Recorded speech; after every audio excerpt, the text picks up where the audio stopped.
Oke, Assalamualaikum warahmatullahi wabarakatuh. Perkenalkan, nama saya Andika Octavian dengan 3 digit NIM terakhir 045. Di sini saya akan menjelaskan bagaimana simulasi dari motor DC pada blok Simulink. Yang dimana pada blok diagram pada simulasi ini memperlihatkan perbandingan kinerja motor DC yang dikendalikan menggunakan dua jenis kompensator, yaitu lag kompensator ini dan juga lead kompensator ini, yang dengan input berupa sinyal step ini. Sinyal masukan terlebih dahulu dibandingkan dengan sinyal umpan balik dengan kecepatan summing junction untuk menghasilkan error. Error inilah yang kemudian diproses oleh lag kompensator, dan pada jalur pertama dipasang lag kompensator dengan fungsi transfer 4S ditambah 44 per S ditambah 0,001. Nah, yang berfungsi mengurangi steady state error sehingga respon sistem menjadi lebih presisi dan meskipun juga efek sampingnya dapat menunda respon awal. Nah, pada jalur kedua sama, tetapi kita di LED kompensatornya menggunakan 160.000 S per ditambah 5.6 per S tambah 1035, yang dirancang untuk mempercepat dinamika sistem sekaligus meningkatkan margin kestabilan. Keduanya dihubungkan ke motor DC yang ini dan ini, di mana ketegangan menjadi input dan kecepatan putar sebagai output. Hasil keluaran kemudian ditampilkan bersamaan pada scope yang ini untuk perbandingan respon terhadap masukan step. Kemudian kita lihat untuk hasil simulasinya. Nah, di sini terlihat bahwa berdasarkan hasil grafik, sistem dengan lag kompensator berwarna kurva biru mampu lebih cepat mencapai kondisi tunak dengan nilai overshoot yang kecil dan stabil di sekitar nilai 1.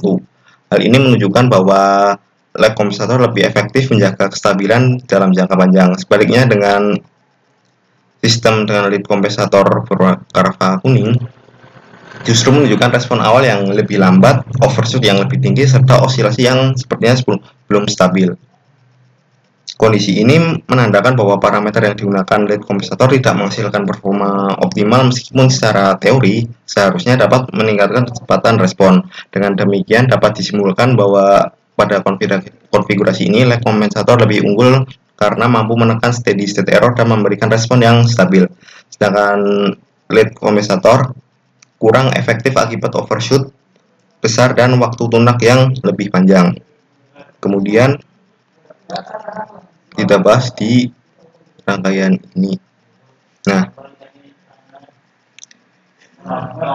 ini merupakan dari bagian dari lag kompensator, dengan dimana peran utamanya adalah mengurangi error steady state tanpa bertujuan mempercepat dinamika sistem. Nah, pada blok diagram yang digunakan, sinyal masukan berubah step dibandingkan dengan umpan balik kecepatan motor. Selisihnya dilewatkan ke lag kompensator dengan fungsi transfer seperti tadi, 44S tambah 44 per S ditambah 0,01.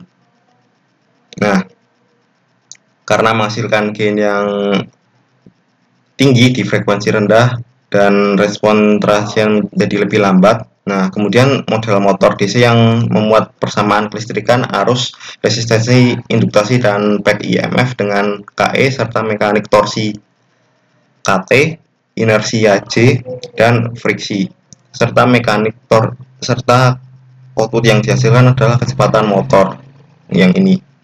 Nah, kemudian kita lihat grafiknya. Nah, pada hasil grafik terlihat bahwa dengan lag kompensator, respon awal motor cenderung lambat, kurva kecepatan meningkat secara bertahap, tapi bukan melonjak tajam. Hal ini sesuai dengan karakteristik lag kompensator yang memang memperlambat respon transient. Nah, kelebihan sistem menunjukkan overshoot yang sangat kecil dibandingkan lead kompensator yang menimbulkan lonjakan besar yang bisa merugikan sistem mekanis. Kekurangannya, setting time lebih panjang, artinya butuh waktu yang lebih lama untuk benar-benar mencapai keadaan tunak. Dan yang paling penting, error steady state-nya sangat kecil atau hampir nol, sehingga kecepatan motor pada akhirnya tepat sesuai nilai referensi, yang meskipun lambat, kompensator ini efektif menjaga akurasi jangka panjang. Nah, ini untuk gambar grafik torsinya. Nah, seperti ini, sama. Kemudian kita lanjut di motor DC yang ini. Nah, pada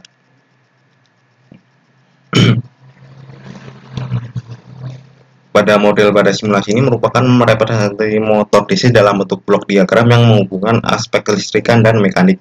Masukan berupa tegangan diproses melalui kelistrikan motor yang mempertimbangkan resistansi lilitan, induktasi, serta tegangan balik. Arus yang diperoleh kemudian dikonversi menjadi torsi melalui konstanta Kp, dan yang selanjutnya dipengaruhi oleh inersia J dan gesekan mekanis B yang ini, yang sehingga menghasilkan percepatan-kecepatan hingga posisi sudut. Nah, untuk peran lead kompensator sendiri adalah untuk rise time yang lebih singkat, bandwidth meningkat, serta margin phase bertambah. Dan pada motor DC, kompensator ini membuat kecepatan maupun torsi lebih cepat mencapai keadaan tune-up. Nah, kemudian untuk analisis grafiknya, nah, bisa dilihat bahwa torsi motor awalnya meningkat tajam hingga mencapai puncak sekitar 2,5 Nm. Lalu turun dan sekitarnya stabil pada nilai kecil. Respon ini menunjukkan lead kompensator yang mempercepat dinamika torsi naik cepat dan segera kembali menuju nilai tune-up.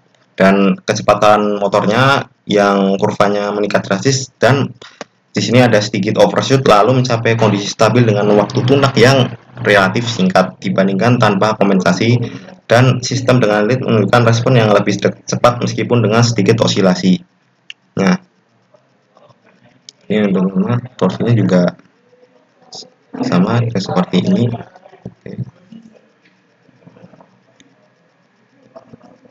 Nah, oke, sekian dari saya. Terima kasih. Wassalamualaikum warahmatullahi wabarakatuh.